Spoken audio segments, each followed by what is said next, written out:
Olá, boa noite, Dani. Oi, querido, como que você está? Muito bem. Prazer estar aqui contigo, né, para falar desse tema, né? Você falou que não tem a ver com lançamento, mas tem tudo a ver com sombra, com luz, com cuidados. Então, agradeço ter me convidado para participar também dessa temática junto contigo. Joia. Eu fico assim, Renê, um pouco agoniada dessas palavrinhas subindo aí. O que que eu pensei? A gente podia bater um papo inicialmente e depois abrir para perguntas, ou você acha que deixa rolando? O que que você acha melhor? Sim, sim, podemos começar com uma introdução e depois a gente abre para perguntas. Eu gosto desse modelo que quem fazia assim era o Dr. Flávio Gicovati, né? No Hum, divã do Gicovati, ele sempre introduzia o tema, ele falava durante 20 minutos e depois ele abria para 5 perguntas do público que estava lá. E por muito tempo eu frequentei lá o teatro aqui no Conjunto Nacional para ver esse mestre, né? Ele tinha uma habilidade de falar com o público, com temas, né? Que hoje a gente vê o Cortella, Karnal, né? Ver essas pessoas que falam, bom, um dia eu chego lá. Esses mestres, né? Mas vamos aqui para o nosso bate-papo entre amigos, com certeza vai ser uma gostosura. Exato. Então eu vou, gente, pedir licença a vocês, tá? A gente vai desativar um pouquinho os comentários, só para a gente poder estar junto aqui do Renê com mais qualidade, né? Então, Renê, eu quero te pedir para começar se apresentando um pouquinho sobre a sua trajetória profissional, sua caminhada, mas também que você comente um pouquinho da sua experiência clínica no atendimento a esse tipo de questão, né, de valorização da vida. Quero te ouvir um pouco, por favor, se apresente. Meu nome é René Schubert, eu sou psicólogo, psicanalista, e assim como a Daniela, sou facilitador também, né, de processos. Né? A gente pode falar de constelações familiares, consultoria sistêmica, palestras e assim por diante. Né? Essa é uma temática muito cara, né, no Setembro Amarelo. Logicamente, não é para a gente falar disso apenas no Setembro Amarelo, mas a gente fixa mais. Né? Eu acredito que é uma temática que é constante na clínica, no trabalho terapêutico, no trabalho com outro ser humano, e não é exclusiva do psicólogo, do agente de saúde. Eu acredito que professores, pessoas que têm um contato com o público acabam tendo acesso a isso, tendo experiências com isso. E a gente fala do mês de Setembro Amarelo, do mês de conscientização do suicídio. Né? Muitas pessoas usam o termo combate ao suicídio. E aqui eu vou fazer uma provocação. Madre Teresa de Calcutá uma vez foi convidada, né, a participar de uma passeata contra a guerra. E ela falou que ela não ia participar. As pessoas falam, mas você é uma pacifista? Né? Por que você não vai participar? Ela falou, se vocês fizerem uma passeata pela paz, eu sigo com vocês. Nós não combatemos o suicídio porque o suicídio ele é um movimento. Né? E é um movimento intimamente ligado a uma família. Ele está inserido dentro daquela família. Nós precisamos tomar consciência disso que está acontecendo. Então falamos de prevenção ao suicídio, de consciência do suicídio, e também, né, nós temos uma colega brasileira que trabalha bastante nessa temática, a Uhum. pós-venção, né, quer dizer, como trabalhar com famílias que tiveram, né, casos de perdas, né, de suicídios intrafamiliares, como é que fica essa estrutura após este evento. Né? Então, num consultório de psicologia, a gente trabalha com os dois casos, tanto a conscientização, a prevenção, como também como cuidar da cisão, da ferida, do trauma que ficou de uma pessoa que partiu abruptamente, né? E por motivos dos mais diversos possíveis, né? Aqui a gente não vai falar de etimologia do suicídio, até porque existe uma multifatoriedade aí, né? Mas a gente pode falar desde crises econômico-financeiras, preconceitos, dificuldades emocionais, habilidades socioemocionais, talvez precárias, né? Todos nós podemos passar por momentos na nossa vida de grande tristeza. Se essa grande tristeza vai evoluir para um quadro psicodinâmico, psicopatológico de depressão, é outra coisa. E se essa depressão for se aprofundar de moderada para severa e começarem pensamentos de finitude, de morte, né? Isso é outro momento, e em todos esses momentos é importante, às vezes, sabermos pedir ajuda ou termos a consciência dos cuidados, dos autocuidados. Por isso que eu gostei muito do tema que você propôs. Autocuidado, eu como protagonista da minha vida, né? E sim, eu pedir ajuda para Dani quando está difícil é um autocuidado, né? Porque eu percebi que sozinho eu não resolvo essa bucha.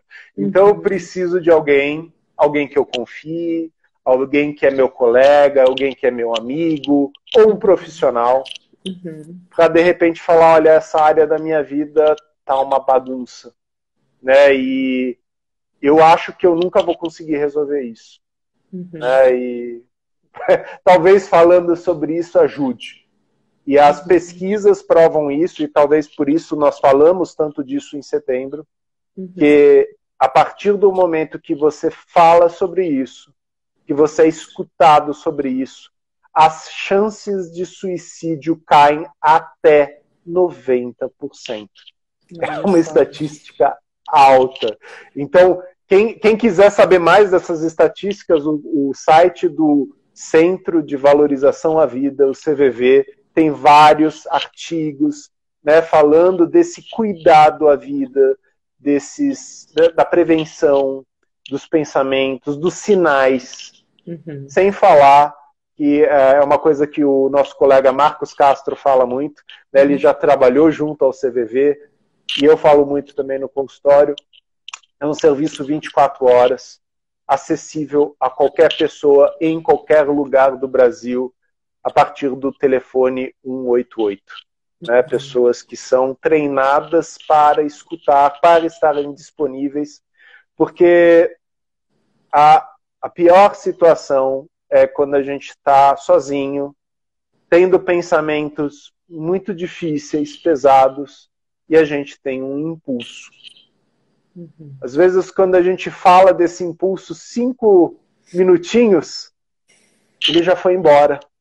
E a gente fala, nossa, eu não curei, mas aquela dor deu uma aliviada. E às vezes isso é a diferença entre vida e morte. Sim, sim. E assim, Renê, é tão importante isso que você está falando, porque existe o autocuidado estrutural, aquele que vai arrumar a casa.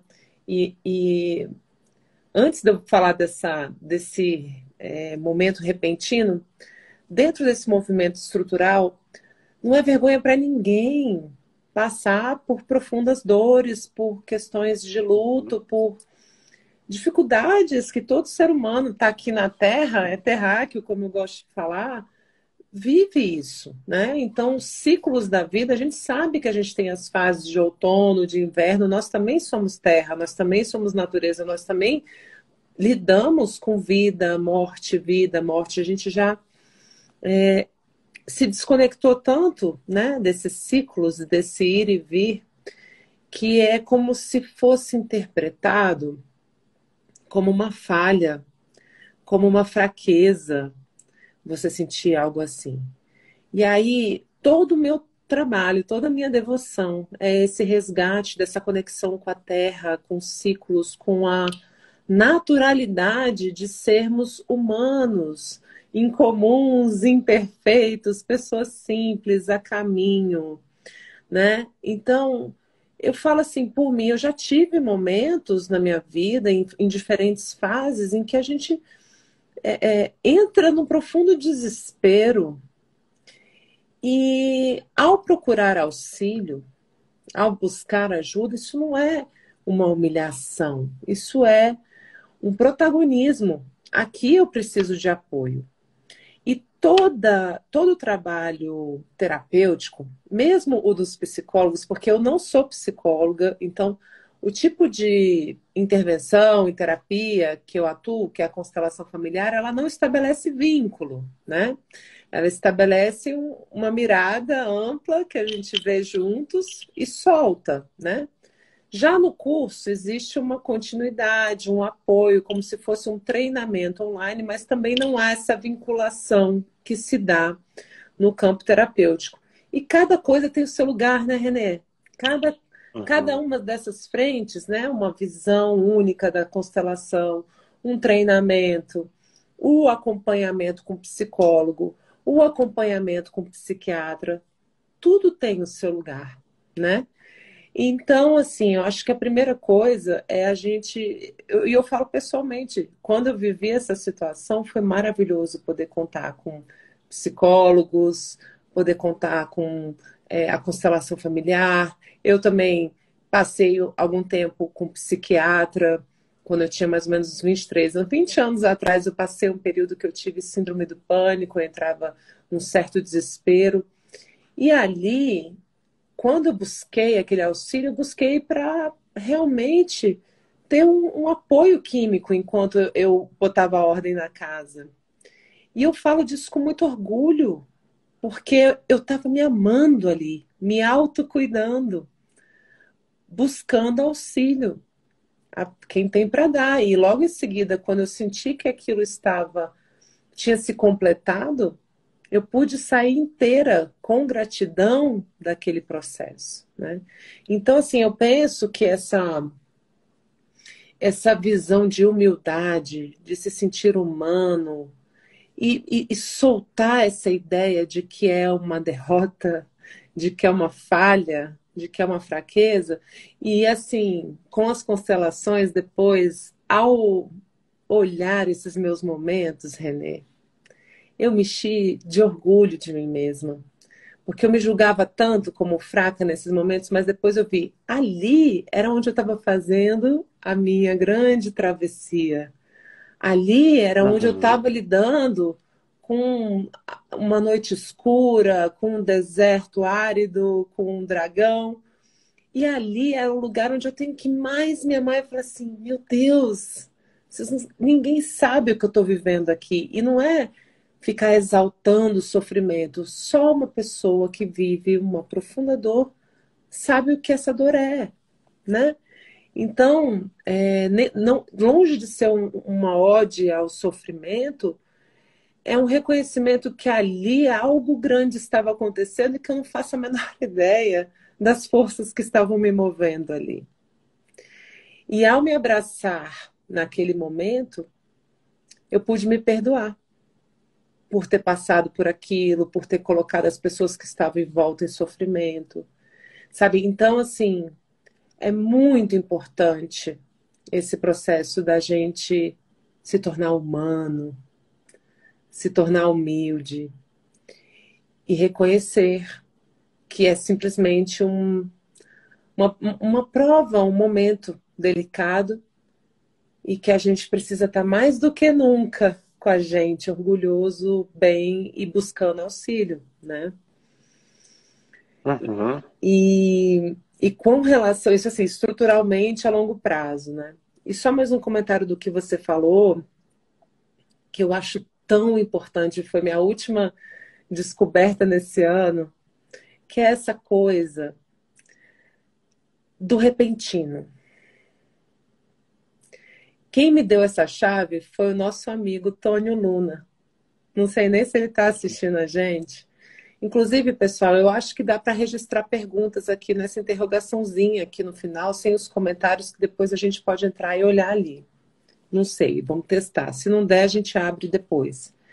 Mas o Tônio, em momentos assim, né, de desespero, de alguma coisa que estava acontecendo, ele usa a seguinte expressão: calma, tá tudo bem, é assim mesmo. E esse é assim mesmo, porque às vezes vem uma situação delicada na família e você, né? É como. Vou trazer uma imagem aqui. Sabe quando você está na praia, que você entrou no mar, aí a onda sobe e você perde o pezinho? Você sobe, aí você fica, né? A onda baixa, Renê. Ela baixa de novo, entendeu? Ou você toma um caldo, que também pode acontecer. Tem essa também, mas assim, esperar a onda baixar e lá no meio da onda olhar para o mar e pensar, calma, é assim mesmo. E em seguida a emoção baixa, né? E você toma o pé de novo. Então é um soltar, um respirar, um deixar atravessar aquela emoção e calma. Era isso que eu queria comentar das coisas que você falou. Sim, e isso é tão importante, Dani, porque você está falando uma coisa que, de certa forma, tanto Eckhart Tolle, Thomas Hübner, Stephen Hausner falam muito. Né? Quer dizer, eu conseguir, no momento do estresse, estar presente. E por que eu não consigo? Porque naquele momento eu sou tomado pelas emoções reativas. Até então, eu sempre reagia com extremo medo, extrema angústia, extrema tristeza, extrema raiva. Desespero. E talvez eu até desespero, e talvez eu até tenha aprendido isso dentro do meu sistema familiar. Eu vou dar um exemplo básico aqui, já que você trouxe uma imagem. Aquela coisa, né, da mãe, não estou colocando culpa em mãe, gente, é só um exemplo, tá? Da mãe que vê uma barata e assim, ela dá aquele berro e sobe em cima da cadeira. A criança que estava brincando lá com o Lego voou pela sala, ela olha desesperada para a mãe olha desesperada para ela, e a mãe fala, uma barata. A criança não sabe o que é a barata, mas sobe junto em cima da cadeira, né? Porque ela reagiu, né, a um perigo. Né? A gente não sabe a história da mãe, né? Mas naquele momento a gente fez um molde reativo. Né? E aí você vai perguntar para essa criança, depois quando ela tem 20, 22 anos, mas por que você tem medo de um bicho desse tamanho? Ah, não sei, mas assim, na hora que eu vejo, me vem um grito na cabeça, meus pelos ficam tudo em pé, assim, eu tenho que pular em cima de alguma coisa. Então, às vezes, a gente entra num padrão aprendido, reativo. Isso que você está falando, que o Tônio fala, no momento que eu paro, calma, é assim mesmo. E aí eu vou observando essa emoção que está passando que nem um filme na minha frente. É meu ou é de alguém? Eu tenho medo mesmo de barata. Gente, vocês sabiam que tem civilizações que comem barata, né? Não que eu sugira, mas assim, existem pessoas que têm signos diferentes para aquilo. Sim. Né? Para aranha, para escorpião, para rato. Eu não estou falando que não devemos ter cuidados, mas do cuidado virar desespero, esse é o ponto. Né? Que de alguma forma eu vazei. Ou algo em mim vazou. Muitas vezes, no trabalho terapêutico, num ambiente seguro, né, junto com uma facilitadora, junto com um psicólogo, com um coach, a gente para e pensa, mas peraí, isso aqui é meu ou isso eu aprendi? E se eu aprendi, dá para diferenciar? Dá para eu discernir o meu do outro, da outra? E aí eu vou percebendo que às vezes, muitas vezes, uma tristeza que eu tive, que eu tenho, foi aprendida, foi herdada, né? Lealdades sistêmicas, invisíveis, né? Peguei da mamãe, peguei do papai, muitas vezes antes mesmo de estar andando por aí, de estar fora da barriga da minha mãe, eu peguei algo. Eu peguei um rápido momento, que naquela situação eu ainda não tinha habilidades cognitivas para catalogar e julgar. Né? Que isso provavelmente vai ser uma próxima live nossa, né? Sobre o ego, né? Essa instância tão preciosa de julgamento, categorização e controle. Aí que a coisa vaza demais. Eu amo esse assunto, você já sabe, né? Sim. Como boa control freak em recuperação. Sim. Não, e aí a gente vê que essas pessoas, né? A gente falou aí, Eckhart Tolle, Thomas Sowell, Tônio Luna, falam de um lugar que tem a ver também com a espiritualidade. Né? Em que sentido? Nós estamos conectados a muitos e muitas histórias. E na hora que a gente começa a perceber que estamos conectados a muitas histórias, nós reagimos a muitas coisas ao mesmo tempo. Se eu começo a nomear estes personagens da minha história, do meu contexto, do meu surrounding, ao mesmo tempo que eu não me sinto tão sozinho, eu começo a separar joio do trigo, dar o nome aos bois e percebo a força que eu recebo disso. Né? Porque o meu medo não é só meu medo. E muitas vezes esse medo tinha razão de ser. Né? O medo de rato, o medo de barata, ele tem a ver com um medo que está lá atrás, tem a ver com pandemia. Animais sujos que transmitem doenças. Não é um medo bobo, não. É que ele vaza. Ele é exagerado. Exato. Mas ele é precioso em sua sabedoria. Exato. É um animal que pode trazer problemas. Não que eu precise matar ele, mas talvez eu precise cuidar melhor, né, do meu entorno, né, fazer um autocuidado e o cuidado, né, da casa onde estão meus filhos, que brincam no chão, dos meus animais que passam por lá. Quer dizer, é uma coisa a ser levada a sério, sim. Claro. Mas se eu subir em cima da cadeira, der um grito, assustar meus filhos, provavelmente eu não estou agindo, eu estou reagindo. Eu entro numa ação desproporcional e desmedida que está conectada a esse registro anterior, né? E muitas vezes a depressão,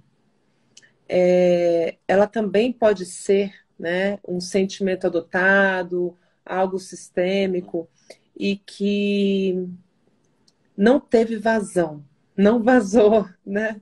Assim, mas no sentido de ficou retido, virou um trauma, congelou, né?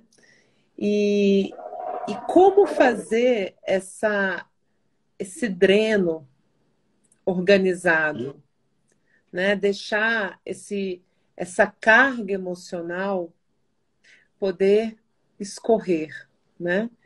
E uma vez me veio uma outra imagem, eu trabalho muito com imagens assim, com analogias, e me vem muito assim, visualmente, as ideias, né? Então, a gente pensa, por exemplo, num congelamento, como se fosse mesmo, né, um rio que congelou ali, num trecho dele.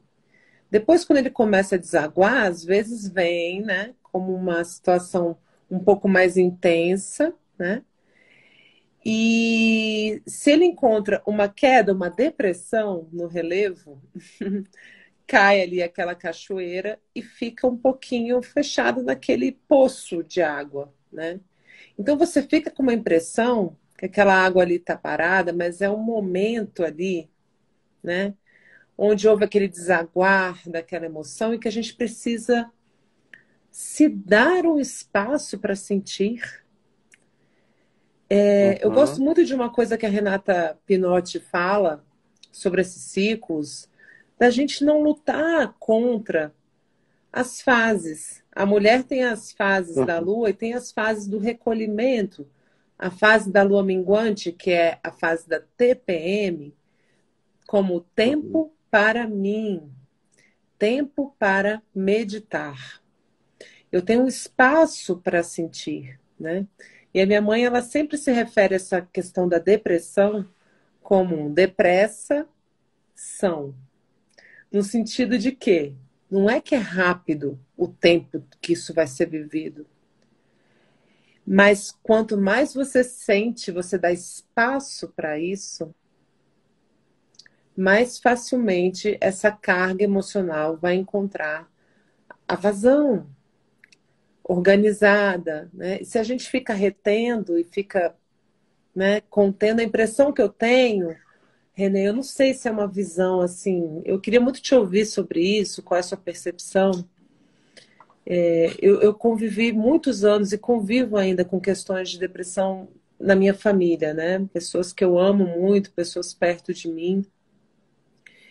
E a impressão que eu tenho é um pouco assim, é como se fosse um sentimento que não foi vivido antes, que não foi chorado antes. De quem é esse choro? De quem é esse sentimento? Né? E talvez dar lugar a isso é tudo que precisa para poder escoar. Né? Queria te ouvir um pouco sobre essa percepção. Legal. Eu vou usar a sua imagem, ela é muito bonita, né? Dessa água que vem e cai, né? Ela deprime, né? Ela cai numa depressão e aparentemente o movimento cessa porque realmente, conforme ela foi caindo, ela foi mudando aquele relevo. Então ela foi ficando sem escoamento, ela ficou parada lá. A solução é o escoamento, só que naquele momento da queda, acumulou muita água lá. Né? Então, existe uma imagem do Carl Gustav Jung em relação à depressão, que ele diz: a depressão é uma senhora vestida de preto que bate à porta da sua casa numa noite fria de inverno e pede para entrar. Minha sugestão é que você a convide a sentar, esquente o chá e deixe-a falar. Né? A questão é, muitas vezes, esse convite, né, já que ele é tão profundo, essa tristeza, já que é tão avassalador, e essa é a palavra, né, em inglês, overwhelming, né, é aquela coisa, eu caí da depressão e eu fiquei submerso. Eu não consigo respirar. Eu preciso dar um tempo para submergir novamente. E aí eu percebo que eu consigo boiar. Né? É a onda, né? Quando ela vem, você conseguir boiar.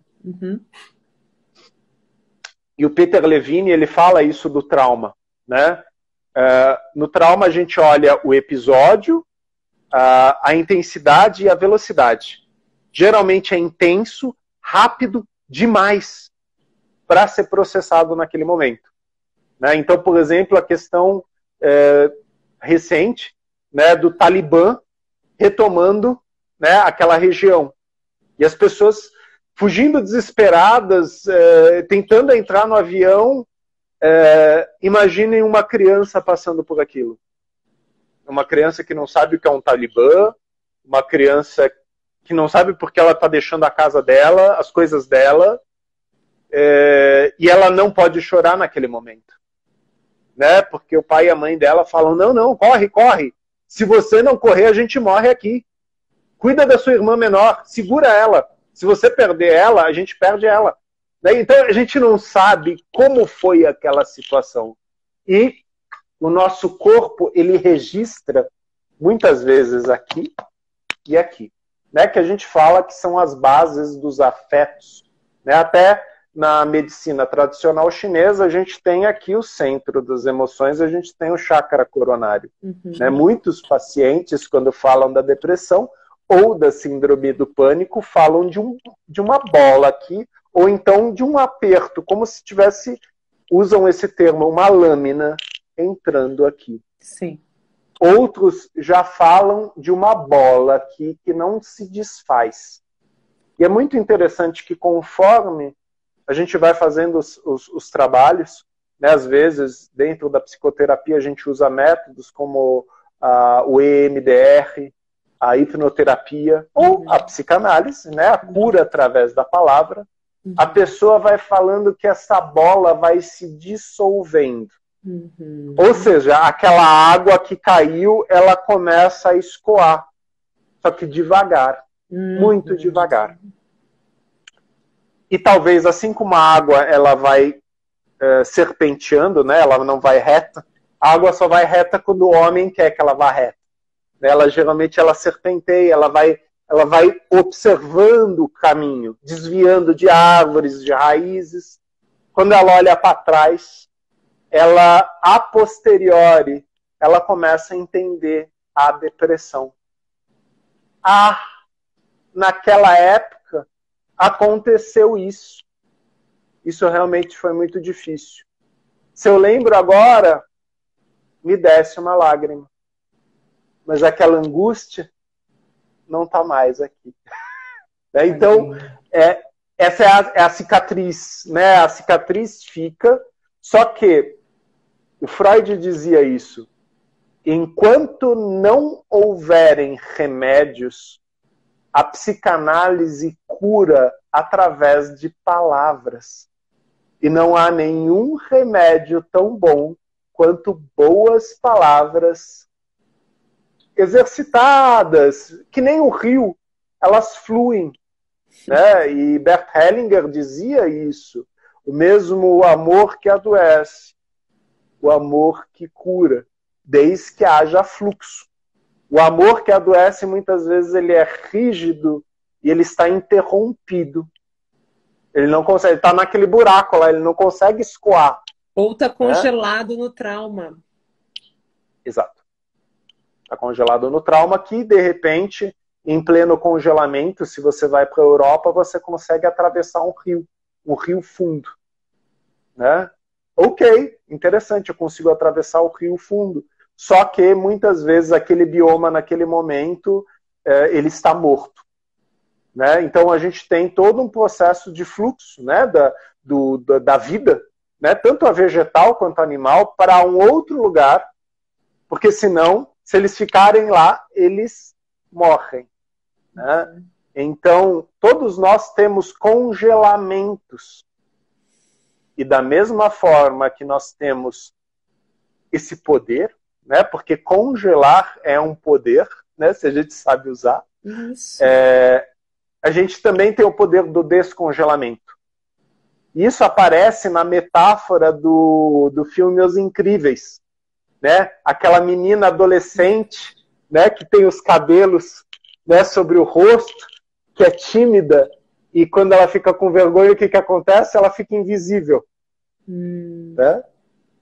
E ela descobre que a invisibilidade pode ser um problema, né, porque a mãe não acha ela, o pai não acha ela, né, ela fica perdida.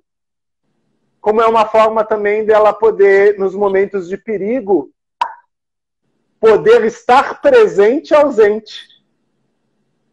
Processar aquilo, mas sem sofrer aquele perigo. Então é uma metáfora poderosa, a mulher invisível. Sim. Né? Quando adolescente, ela não tinha controle, ela não sabia manusear esse poder. Quando ela amadurece, ela percebe que esse poder ele tem pontos positivos e pontos negativos. E aí é uma questão de administração. Né? A tristeza, ela é um sentimento essencial, ela é uma emoção essencial, todo mundo tem.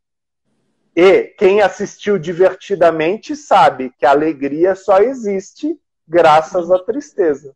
Né? Então, você não pode eliminar uma emoção falando, não, eu só quero ficar com isso. Nós somos holísticos, né? Somos sistêmicos. Né? Então, cíclicos. Nós nos alimentamos dessas... Cíclicos, exato. Holísticos, sistêmicos e cíclicos. Né? Pode pôr mais palavra aí, né? Se você quer desconstruir tudo isso, você põe relativos. Não, não quero desconstruir tanto assim, não.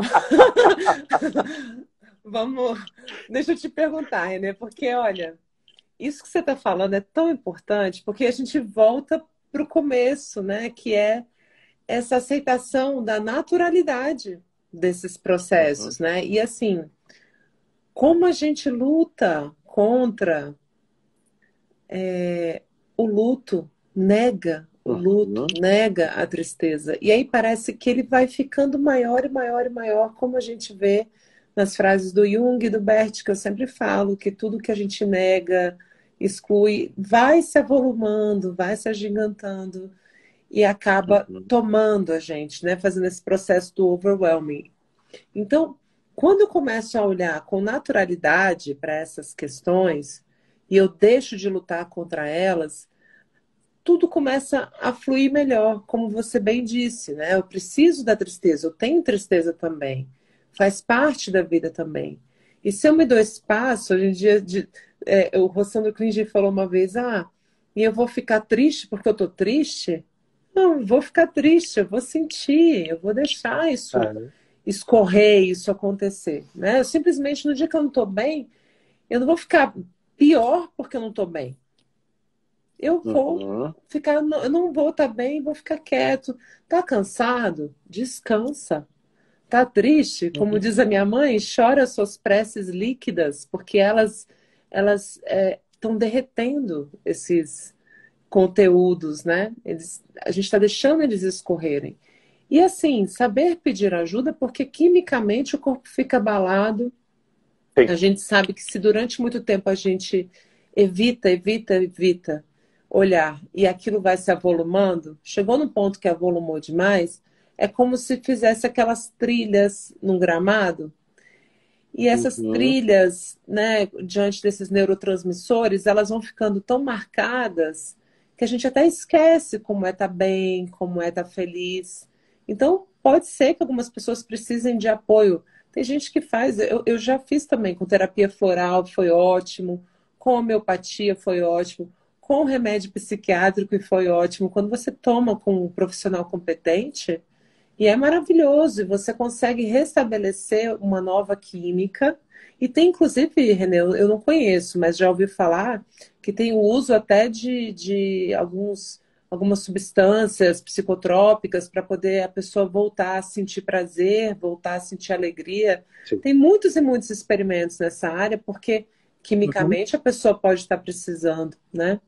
Então, assim, a gente conseguir encontrar de novo essa conexão com essa nossa humanidade, com essa naturalidade, com os ciclos, né?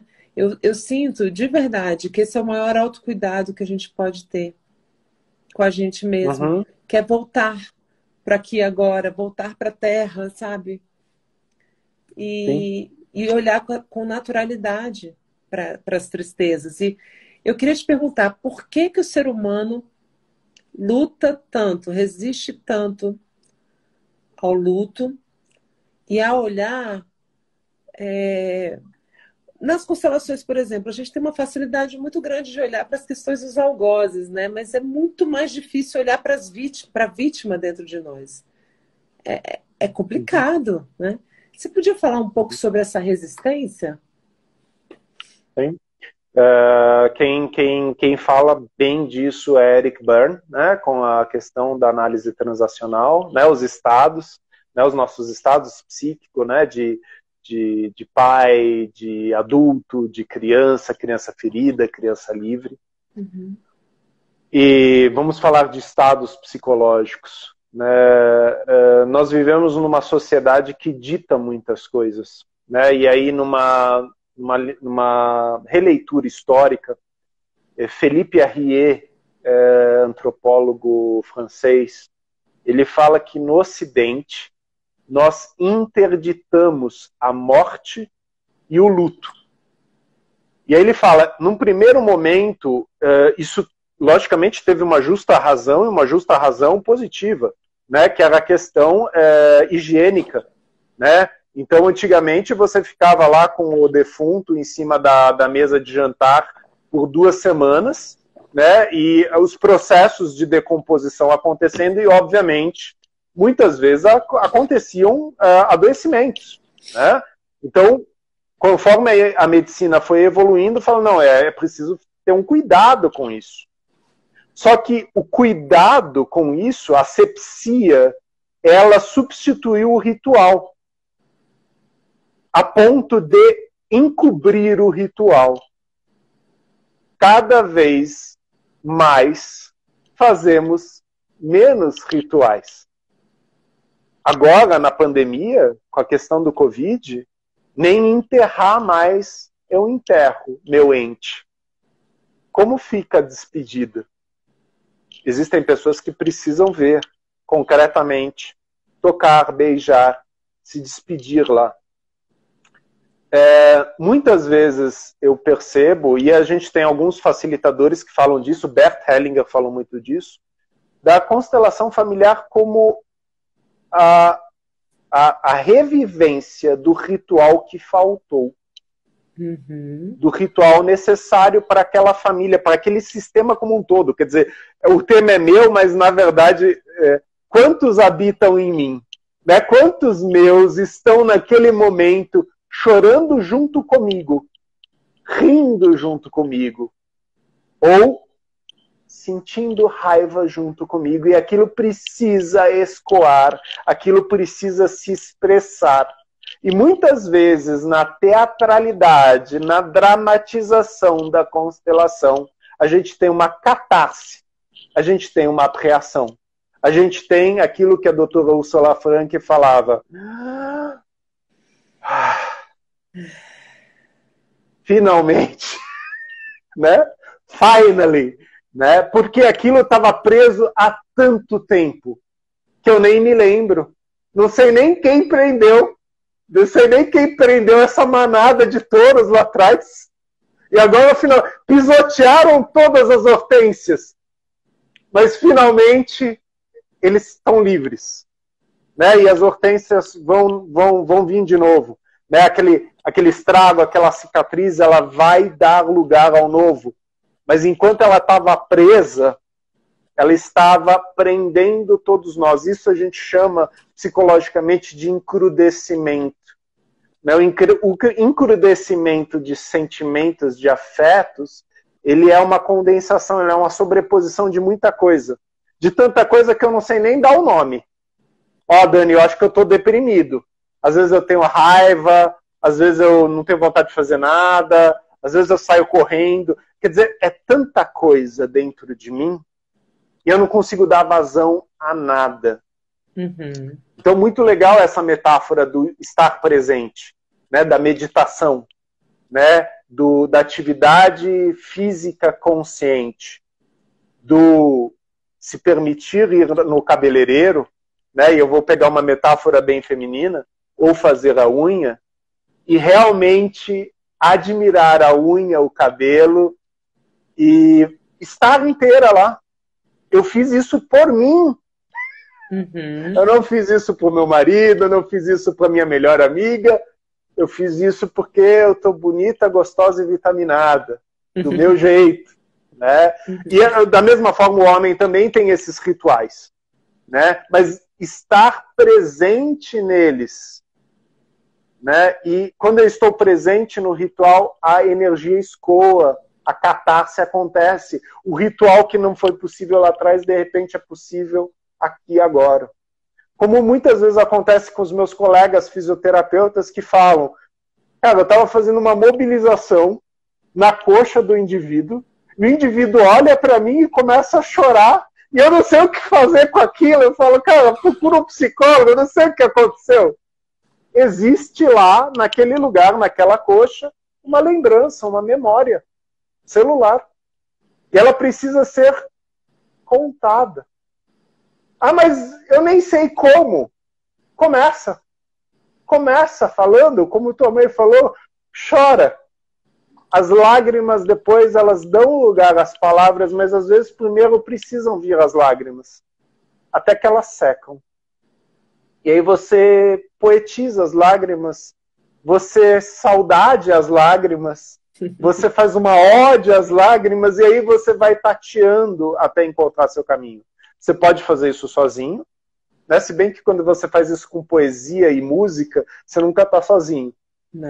Ou você pode procurar alguém que possa, naquele momento, e a Dani falou uma coisa muito preciosa, bioquímica, né? Quer dizer, a bioquímica ela vai influenciar nesse movimento e muitas vezes eu vou entrar no buraco e eu não sei sair sozinho. Então eu preciso de alguém que estenda a mão, sim, e fale, aqui de cima eu vou te ajudar.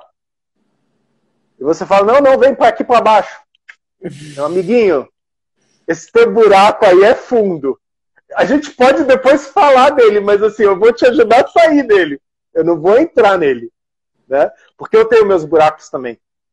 E se eu entrar naquele buraco, eu vou entrar no meu buraco. Exato. E às vezes eu vou precisar da ajuda daquele que eu precisava da minha ajuda. Por isso que é tão importante que o profissional se ajude para poder ajudar. Né? Porque a gente vai encontrar nossas sombras nas lágrimas dos nossos clientes. E a gente também vai encontrar alívio no sorriso dos nossos clientes. Né? Uhum. E nesse sentido, Sophie Hellinger, ela muitas vezes no treinamento dela, ela fala, lächle, sorria. Ah, mas eu não quero sorrir. Sorria, porque na hora que eu faço isso, neuropsicologicamente eu estou estimulando áreas no meu cérebro que vão ativar químicas ligadas a isso. Agora, se o tempo todo eu estou na carranca, meus pensamentos vão ser carranca e eu vou ser casmurro, né? Machado de Assis descreve casmurro como um esgar, uma máscara de mau humor e tristeza. Ou seja, provavelmente os vincos para baixo, os olhos para baixo, sem exercitar isso aqui. Né? Isso a gente exercita na yoga, na dança, na atividade física, ou tomando uma cerveja com os amigos, na live, sim, exato. Toda vez que eu faço live com você, eu fico assim, sorrindo. É sempre muito bom porque você tem muito bom humor. O Rossandro também, toda vez que a gente faz live, começa uma risaiada, e isso é muito maravilhoso, porque faz parte também. Eu gosto muito dessa palavra, sabe, Renê, o também. Sim. Sabe? E não é que a gente esteja numa live sobre Setembro Amarelo, através do nosso riso, do nosso sorriso, minimizando o sofrimento das pessoas. Nós sabemos que quando estamos em sofrimento é muito difícil. Mas o que nós estamos falando é que o sorriso também é possível fazendo a travessia. E às vezes eu preciso de alguém junto na travessia. Ou eu preciso conseguir falar, eu cheguei no meu fundo, eu cheguei no meu limite, sozinho eu não consigo mais. Preciso de um remédio, preciso de uma ajuda, de uma terapêutica. E nesse sentido, o CVV fala, tá com dúvida? Tá difícil? Liga. Ah, não, mas é uma bobeirinha. Cara, se isso tá te fazendo sofrer, se isso tá te fazendo chorar, ou pior, se isso daqui tá te dando um nó que você gostaria muito de chorar, mas não consegue, não é besteira. Né? Se você fala frases do tipo, eu não aguento mais, tá muito difícil, assim eu não vou conseguir. Essas frases são perigosas. Porque como a Dani falou, essas frases elas vão me levando para uma área do cérebro, e a gente chama isso de zona vermelha. E essa zona vermelha ela vai ficando cada vez mais frequente na minha vida. Então eu vou escurecendo. Eu vou não abraçando a sombra, eu vou mergulhando na sombra cada vez mais fundo. Na psicanálise a gente tem essa metáfora. A gente mergulha no inconsciente, mas a gente volta. Porque a consciência é a que organiza tudo. O inconsciente ele é vastíssimo, misteriosíssimo e tem muita coisa perigosa lá embaixo. Eu preciso voltar. Né? Diferente do que a gente vê no Lagoa Azul, não, no Imensidão Azul, belíssimo filme, mas chega um momento onde o protagonista ele se entrega à imensidão azul. E conforme ele desce, vai escurecendo, escurecendo. Né? Foi uma decisão dele, mas essa decisão dele, durante o filme, você vai vendo, né, como existem coisas não trabalhadas lá, não faladas. É um personagem muito silencioso, muito doído. Né? É um filme belíssimo. A estética é belíssima. Mas é um filme difícil. Né? Porque ele resolve se entregar ao imenso. Né? Então, Jacques Lacan ele fala do suicídio de duas formas. É o único ato efetivo, porque é a única coisa que a gente sabe é a morte. Então, o suicida precipita a única certeza. Então, ele sabe a hora e o momento da morte. E uma covardia moral. Covardia moral, Lacan fala de tudo que você é em vida e todos que estão com você, dependem de você e que muitas vezes vão ficar presos no lugar onde você foi. Porque você foi e esqueceu deles. Né? Do filho, da filha, do tio, da tia, do pai, da mãe, e que vão ficar presos nesse abismo, nessa profundidade. Sim. Onde ninguém consegue ir atrás de você, mas é um abismo. E como dizia Nietzsche, cuidado quando você olha muito tempo para o abismo, porque ele olha de volta para você. Exato. E assim, para a gente só fechar, antes de abrir para as perguntas, eu vou retomar aqui enquanto você responde. Nesse caso, né, das famílias onde há essa questão, né, de alguém que realmente levou o ato efetivo a cabo, né, e realmente se matou. Como encontrar um lugar, né, de não sei se é aceitação a palavra, mas de encaixe, de uma concordância, talvez, ou um respeito profundo pela decisão do outro. Né? Eu sei que quem fala muito disso é a Angélica.